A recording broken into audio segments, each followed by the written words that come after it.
But people aren't inspired because we're trying to inspire them. You know, that doesn't work. That's not how it works.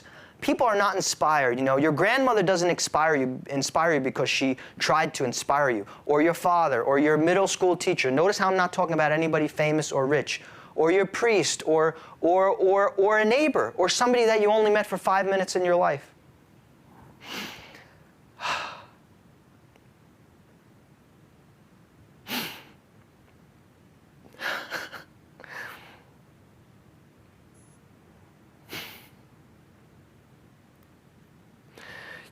I had no intention of talking about this, but I think the location just brought it out of me.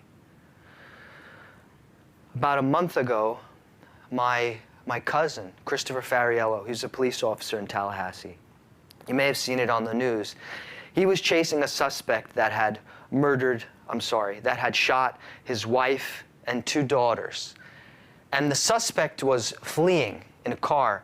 And my cousin, police officer, was on the job that day, but I think he was on a break or he was just kind of waiting.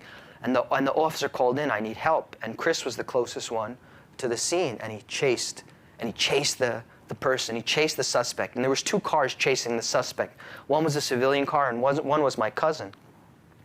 And the suspect turned his car around and aimed for my cousin and killed him and hit him almost head on. And he was 33 years old. Never before in my life have I witnessed the power of empathy and connection in such a powerful display, ever. There were over 1,000 police officers, men and women, from across the state of Florida. It was on the news. The flags in the state were lowered to half staff. They stopped every single traffic light. A motorcade of 25 motorcycled police officers followed us to the Capitol, where the Seminoles play in the stadium, and then they met us, and there were people standing in salute. There were civilians standing with signs up, you know, rest in peace, fallen angel. And then we got near the stadium, and 500 cop cars with the lights flashing in blue followed us in the motorcade that must have stretched 3 miles long with my family up to the arena. When we got to the arena, there were 40 armed men and women, soldiers, standing like this at attention. They didn't move. But for me, the most moving part of it all was seeing one of the honor guard bearing the special flag that was given to first responders, the first responders that had actually driven from Texas to the site at 9/11. And they bared this flag and they folded it with such precision. You could hear a pin drop in a stadium full of more than 1,000 people. And I saw one of the police officers, a gentleman standing, and I heard something, and I thought, does somebody have a runny nose? And he was crying. And he had never met my cousin before, and he was crying, and they gave the flag to Ricky and Teresa, his parents.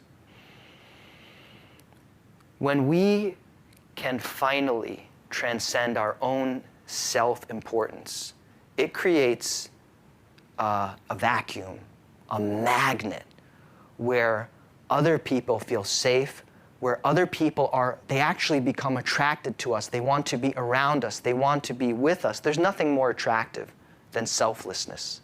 And there's nothing more unattractive than selfishness. And so that story I share with you, well, I didn't share it with you. It just kind of happened. But why? But not to make us feel down, but actually to bring us up, because that's the real test of our life, isn't it?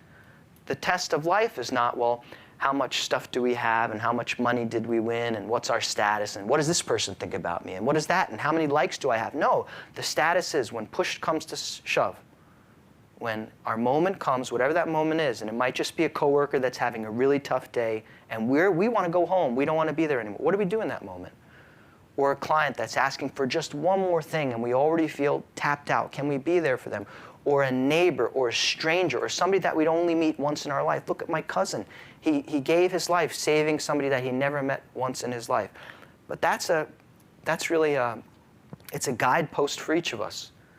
And we can finally understand that changing our mind is the ultimate gift we can give the world. Transcending our own self-importance, that's the ultimate gift we can give the world. Why? Because when we can finally do that, and it's a process and it's a journey, then we have, as Matt, as Villa, as we all talked about, then we have actually the space to step into the power of our shared humanity.